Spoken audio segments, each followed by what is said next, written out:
ನೀವು ಇಲ್ಲಿವರೆಗೂ ಓದಿಲ್ವಾ? ಪರವಾಗಿಲ್ಲ, ಲಾಸ್ಟ್ ವಿಡಿಯೋ ಅಪ್ಲೋಡ್ ಮಾಡಿದ್ದೀನಿ.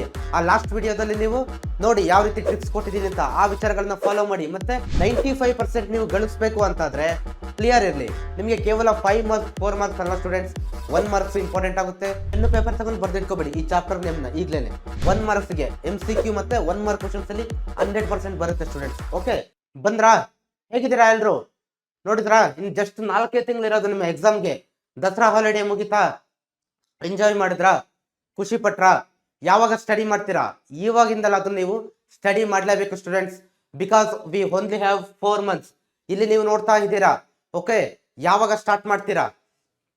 ನಾಳೆ. ಸೊ ಸ್ಟೂಡೆಂಟ್ಸ್ ನೆನಪಿರ್ಲಿ, ನೀವೇನು ನಾಳೆ ಅಂತ ಹೇಳ್ತಾ ಇದ್ದೀರಾ ಅಲ್ವಾ? ನಾನು ನಾಳೆ ಸ್ಟಡಿ ಮಾಡ್ತೀನಿ. ಆ ನಾಳೆನು ಒನ್ ಡೇ ಡೆಫಿನೆಟ್ ಆಗಿ ಬಂದೇ ಬರುತ್ತೆ, ನೆನಪಿರ್ಲಿ. ಓಕೆ, ಒಂದಿನ ನೀವು ಹಾಲ್ ಟಿಕೆಟ್ ತಗೊಂಡು ಎಕ್ಸಾಮ್ಗೆ ಹೋಗ್ತೀರಾ. ಸಮಯ ಯಾರಿಗೋಸ್ಕರನು ಕೂಡ ನಿಲ್ಲೋದಿಲ್ಲ, ಸ್ಟಾಪ್ ಆಗೋದಿಲ್ಲ. ಆ ದಿನನೂ ಬಂದೇ ಬರುತ್ತೆ.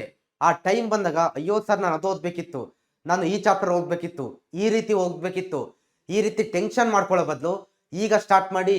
ನಮಗೆ ಈಗ ಎಷ್ಟಿದೆ? 4 ಮಂತ್ಸ್ ಇದೆ. Still we have 4 months. It is the better time to start from now. Okay, ನೀವು ಇಲ್ಲಿವರೆಗೂ ಓದಿಲ್ವಾ? ಪರವಾಗಿಲ್ಲ, ಲಾಸ್ಟ್ ವಿಡಿಯೋ ಅಪ್ಲೋಡ್ ಮಾಡಿದ್ದೀನಿ. ಆ ಲಾಸ್ಟ್ ವಿಡಿಯೋದಲ್ಲಿ ನೀವು ನೋಡಿ ಯಾವ ರೀತಿ ಟ್ರಿಕ್ಸ್ ಕೊಟ್ಟಿದ್ದೀನಿ ಅಂತ. ಆ ವಿಚಾರಗಳನ್ನ ಫಾಲೋ ಮಾಡಿ. ಮತ್ತೆ ಈ ವಿಡಿಯೋದಲ್ಲಿ ನಾನು ಕೊಡ್ತಕ್ಕಂಥ ಟ್ರಿಕ್ಸ್ ಅನ್ನ ಫಾಲೋ ಮಾಡಿ ನೀವು ಸ್ಟಾರ್ಟ್ ಮಾಡಿ. ಓಕೆ, ಸೊ ನೋಡಿ, November, December, January, February, we have only 4 months.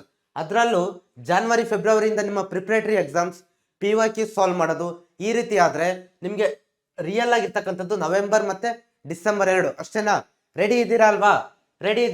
Social science ಅಲ್ಲಿ 95+ ಹೇಗೆ ತೆಗೆಯೋದು ಅಂತ ನಾನು ನಿಮ್ಗೆ ಹೇಳ್ಕೊಡ್ತೀನಿ. ಓಕೆ, ಲಾಸ್ಟ್ ವಿಡಿಯೋದಲ್ಲಿ ಹೇಳಿದ್ದೀನಿ, ಇವಾಗ ಮತ್ತೆ ರಿಪೀಟ್ ಮಾಡ್ತೀನಿ. ಎಕ್ಸ್ಟ್ರಾ ಪಾಯಿಂಟ್ಸ್ ನಾನು ಆಡ್ ಮಾಡಿದ್ದೀನಿ. ಸೊ ಇದನ್ನ ನೀವು ಫಾಲೋ ಮಾಡಿ. ಕಮೆಂಟ್ ಸೆಕ್ಷನ್ ಅಲ್ಲಿ ಸೋಷಿಯಲ್ ಸೈನ್ಸ್ 95+ ಅಂತ ಹೇಳ್ಬಿಟ್ಟು ನೀವು ಈಗಲೇ ಕಮೆಂಟ್ ಹಾಕ್ಬೇಕು. ಓಕೆ, ಕಮೆಂಟ್ ಸೆಕ್ಷನ್ ಅಲ್ಲಿ ಹಾಕಿ ಸೋಷಿಯಲ್ ಸೈನ್ಸ್ 95+ ಅಂತ.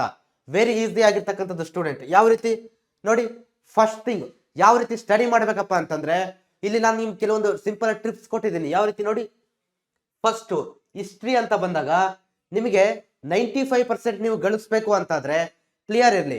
ನಿಮಗೆ ಕೇವಲ 5 ಮಾರ್ಕ್ಸ್ 4 ಮಾರ್ಕ್ಸ್ ಅಲ್ಲ ಸ್ಟೂಡೆಂಟ್ಸ್, 1 ಮಾರ್ಕ್ಸ್ ಇಂಪಾರ್ಟೆಂಟ್ ಆಗುತ್ತೆ, 2 ಮಾರ್ಕ್ಸ್ ಇಂಪಾರ್ಟೆಂಟ್ ಆಗುತ್ತೆ. ಓಕೆ, ನೀವು ಎಲ್ಲದಕ್ಕೂ ಕೂಡ ಈಕ್ವಲ್ ಆಗಿ ವೆಯ್ಟೇಜ್ ಅನ್ನ ಕೊಡಬೇಕಾಗುತ್ತೆ. ಫಸ್ಟ್ ಥಿಂಗ್ ನೋಡಿ, ಲೀಡರ್ಸ್ ಅಂಡ್ ದೇರ್ ಸ್ಲೋಗನ್ಸ್.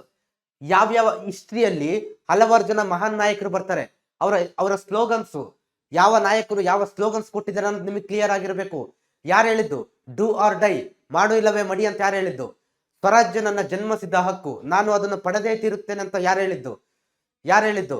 ನೀವು ನನಗೆ ರಕ್ತ ಕೊಡಿ, ನಾನು ನಿಮಗೆ ಸ್ವಾತಂತ್ರ್ಯ ಕೊಡಿಸುತ್ತೇನೆ ಅಂತ ಯಾರು ಹೇಳಿದ್ದು?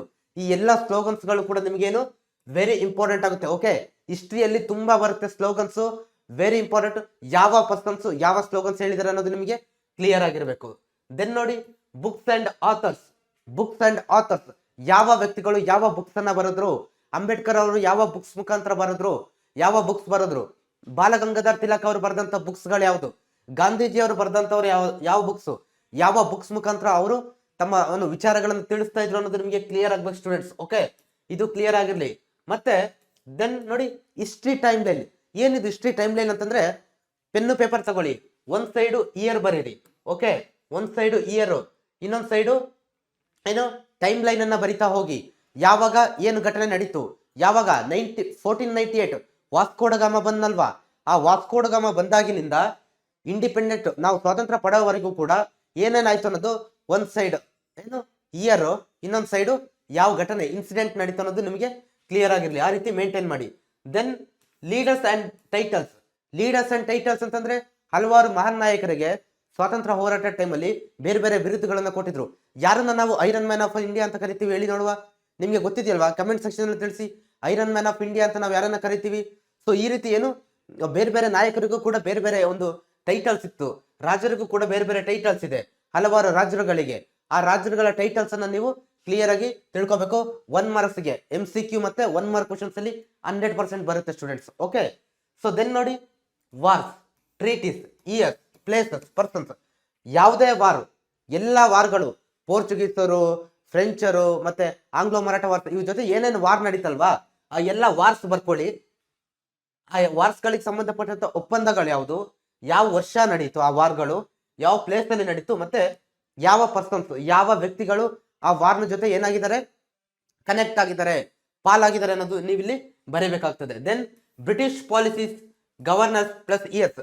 ಬ್ರಿಟಿಷ್ ಅವರು ಯಾವ ಪಾಲಿಸಿ ಯಾವಾಗ ತಂದ್ರು, ಸಹಾಯಕ ಸೈನ್ಯ ಪದ್ಧತಿ ಯಾರು ತಂದಿದ್ದು, ಯಾವಾಗ ತಂದ್ರು, ಓಕೆ. ದತ್ತು ಮಕ್ಕಳಿಗೆ ಹಕ್ಕಿಲ್ಲ, ಡಾಕ್ಟ್ರಿನ್ ಆಫ್ ಲ್ಯಾಬ್ಸ್ ಯಾರು ತಂದಿದ್ದು, ಬ್ಲೂ ವಾಟರ್ ಪಾಲಿಸಿ ಯಾರು ತಂದಿದ್ದು, ಯಾವಾಗ ತಂದಿದ್ದು, ಮತ್ತೆ ಬೇರೆ ಬೇರೆ ರಾಜ್ಯಗಳು ಕೂಡ ಹಲವಾರು ಇಂಪಾರ್ಟೆಂಟ್ ಏನು ಪಾಲಿಸೀಸ್ ಗಳನ್ನ ತಂದಿದ್ರೆ ಅದನ್ನು ಬರೀರಿ, ಓಕೆ. ಸೊ ಅದನ್ನು ಕೂಡ ನೀವು ಇಲ್ಲಿ ಮೆನ್ಷನ್ ಮಾಡ್ಬೋದು ಸ್ಟೂಡೆಂಟ್ಸ್, ಇದು ನಮಗೆ ಕ್ಲಿಯರ್ ಆಗಿರಲಿ. ದೆನ್ ವೆರಿ ಇಂಪಾರ್ಟೆಂಟ್ ನೋಡಿ, 4 ಮಾರ್ಕ್ ಕ್ವಶನ್ಸ್ ನಿಮಗೆ ಹಿಸ್ಟ್ರಿಯಲ್ಲಿ ಮಸ್ಟ್ ಅಂಡ್ ಶುಡ್ ಕಂಪಲ್ಸರಿ ಬರ್ದಿಟ್ಕೋಬೇಡಿ, ಈಗಲೇ ಬರ್ದಿಟ್ಕೊಳ್ಳಿ ಇಲ್ಲೇನೆ, ಓಕೆ. ಯಾವ ಚಾಪ್ಟರ್ ಅಂತ ಕೊಟ್ಟಿದ್ದೀನಿ, ಈ 6 ಚಾಪ್ಟರ್ ನ ರೆಫರ್ ಮಾಡಿಯಪ್ಪ ನೀವು, ಓನ್ಲಿ 6 ಚಾಪ್ಟರ್ ರೆಫರ್ ಮಾಡಿ ನೀವು, ನಿಮಗೆ 4 mark questions fix. The impact of British rule in India, okay. Then opposition to British rule in Karnataka and Wodeyars of Mysuru, ಇದು ಗೊತ್ತಿದೆ, ಓಕೆ. ನಾಲ್ವಡಿ ಕೃಷ್ಣರಾಜ ಒಡೆಯರ್ ಬರ್ತಾರೆ ಇಲ್ಲಿ ಹಲವಾರು ಪಾಲಿಸಿಗಳು ಬರುತ್ತೆ, ಓಕೆ. ಇದು ನಿಮಗೆ ಕ್ಲಿಯರ್ ಆಗಿದೆಯಲ್ವಾ, ಈ ಎರಡು chapter. Then social and religious reform movement ಬರುತ್ತೆ, ಈ ಚಾಪ್ಟರ್ ಇಂದ 4 ಮಾರ್ಕ್ ಕ್ವಶನ್ಸ್ ಬರುತ್ತೆ. Challenges of India and the remedies, ಈ ಚಾಪ್ಟರ್ ಇಂದಲೂ ಬರುತ್ತೆ. India water resources very important. Then freedom struggle, ಇಷ್ಟು ಹೋದ್ರಪ್ಪ ಸಾಕು, ಇಷ್ಟು ಸ್ಟಾರ್ಟ್ ಮಾಡಿ ನೀವು, ಓಕೆ. ಈ 6 ಚಾಪ್ಟರ್ಸ್ ಅನ್ನ ಇವಾಗಿನಿಂದಲೇ ನೀವು ಈ 6 ಚಾಪ್ಟರ್ ನ ರೆಫರ್ ಮಾಡಿ, ನಿಮಗೆ 100% ಏನಾಗುತ್ತೆ 4 ಮಾರ್ಕ್ ಕ್ವಶನ್ಸ್ ಇಷ್ಟು ಚಾಪ್ಟರ್ ಅಲ್ಲೇ ಒಂದರಲ್ಲಿ ಬರೋದು, ಓಕೆ. ಇದನ್ನ ಬರ್ದಿಟ್ಕೋಬೇಡಿ, ಪೆನ್ನು ಪೇಪರ್ ತಗೊಂಡು ಬರ್ದಿಟ್ಕೋಬೇಡಿ ಈ ಚಾಪ್ಟರ್ ನೇಮ್ನ ಈಗ್ಲೇನೆ, ಓಕೆ. ಸೊ ದೆನ್ ನೋಡಿ 5 ಮಾರ್ಕ್ಸ್ ಕ್ವಶನ್ಸ್ ಇದೆ. 5 ಮಾರ್ಕ್ ಕ್ವಶನ್ಸ್ ನಿಮಗೆ ಯಾವ್ದ್ರಲ್ಲಿ ಬರೋದಪ್ಪ ಅಂತಂದ್ರೆ ಜಿಯೋಗ್ರಫಿಲೇ ಬರೋದು, ಭೂಗೋಳ ಶಾಸ್ತ್ರದಲ್ಲೇ ನಿಮಗೆ ಬರ್ತಕ್ಕಂಥದ್ದು 5 ಮಾರ್ಕ್ ಕ್ವಶನ್ಸ್ ಅಲ್ವಾ, ನಿಮ್ಗೂ ಸುಲಭವಾಗಿ ಗೊತ್ತಿದೆ. ಯಾವ ಚಾಪ್ಟರ್ ನೋಡಿ, India geographical position and physical features, first chapter, okay. Then India water resources, Bharata ಜಲ ಸಂಪನ್ಮೂಲಗಳ ಚಾಪ್ಟರ್ ಇಂದ. India mineral and power resources chapter ಇಂದ ಬರುತ್ತೆ students. India transport and communication, ಮತ್ತೆ ಇಂಡಿಯಾ ಮೇಜರ್ ಇಂಡಸ್ಟ್ರೀಸ್. ಇಲ್ಲಿ 5 ಚಾಪ್ಟರ್, ಅಲ್ಲಿ 6 + 5 11 ಚಾಪ್ಟರ್ಸ್. ಇವತ್ತಿಂದಲೇ ಸ್ಟಾರ್ಟ್ ಮಾಡಿ, ಈ 5 ಚಾಪ್ಟರ್ಸ್ ರಿಲೇಟೆಡ್ ಇವತ್ತಿಂದಲೇ ಸ್ಟಾರ್ಟ್ ಮಾಡಿ, ಓಕೆ. ಸೊ ನಿಮಗೆ ಇನ್ನೂ ಕೂಡ ಏನು ಮ್ಯಾಪ್ ಅಲ್ಲಿ ಡೀಟೇಲ್ ಆಗಿ ಈ ಎಲ್ಲ ಚಾಪ್ಟರ್ ಮೇಲೆ ಸ್ಪೆಸಿಫಿಕ್ ಆಗಿ ಪ್ಲೇಸಸ್ ಬೇಕು ಅಂತಾದ್ರೆ, ನಿಮಗೆ ಬೇಕು ಅಂತಂದ್ರೆ ಕಮೆಂಟ್ ಸೆಕ್ಷನ್ ಅಲ್ಲಿ ತಿಳಿಸಿ, ವಿ ವಾಂಟ್ ಮ್ಯಾಪ್ ಪ್ಲೇಸಸ್ ಅಂತ, we want map places. Simple ಆಗಿ ಇಷ್ಟ ಹಾಕ್ರಪ್ಪ ಕಮೆಂಟ್ ಸೆಕ್ಷನ್ ಅಲ್ಲಿ, ನಿಮಗೆ ಬೇಕು ಅಂತಂದ್ರೆ ನಾನು ನಿಮಗೆ ತಿಳಿಸ್ತೀನಿ, ಓಕೆ. ನಿಮಗೆ ಏನು ಟೆನ್ಷನ್ ಬೇಡ, ನಾನೇ ಎಲ್ಲ ತಿಳಿಸ್ತೀನಿ, ಯಾವ್ದು ಓದ್ಬೇಕು 5 ಚಾಪ್ಟರ್ ಅಲ್ಲಿ ಅನ್ನೋದು, ಓಕೆ. ನಿಮಗೆ ಬೇಕಾ, ನೀವು ಕಮೆಂಟ್ ಸೆಕ್ಷನ್ ಅಲ್ಲಿ ಈ ರೀತಿ ತಿಳಿಸ್ಬೇಕು. ಮತ್ತೆ ನೆನಪಿರ್ಲಿ, ಸೋಷಿಯಲ್ ಸೈನ್ಸ್ ಅಲ್ಲಿ 95+ ಅಂತ ಕೂಡ ಹಾಕ್ಬೇಕು, ವೆರಿ ಈಸಿ ಆಗಿದೆ ಸ್ಟೂಡೆಂಟ್ಸ್, ಓಕೆ. ಇಷ್ಟು ಕೂಡ ಏನು ಇವತ್ತಿನ ಒಂದು ಸ್ಟ್ರಾಟಜಿ ವಿಡಿಯೋದಲ್ಲಿ ಆಗಿರುತ್ತೆ, ಫಾಲೋ ಮಾಡಿ. ಲಾಸ್ಟ್ ವಿಡಿಯೋದಲ್ಲಿ ಕೊಟ್ಟರನ್ನ ಫಾಲೋ ಮಾಡಿ, ಈ ವಿಡಿಯೋದಲ್ಲಿ ಕೊಟ್ಟರನ್ನ ಫಾಲೋ ಮಾಡಿ. 95% ತೆಗಿಯೋಣ, ಓಕೆ. 95% ತೆಗೆದು ತೋರಿಸೋಣ, ಓಕೆ. ಟಾಪ್ ಬರೋಣ. ಸೊ ನಮ್ಮ ತಂದೆ ತಾಯಿಗೆ ಒಂದು ಒಳ್ಳೆ ಹೆಸರನ್ನ ತರೋಣ ಅಂತ ಹೇಳ್ತೀನಿ students. Bye, all the best for your studies.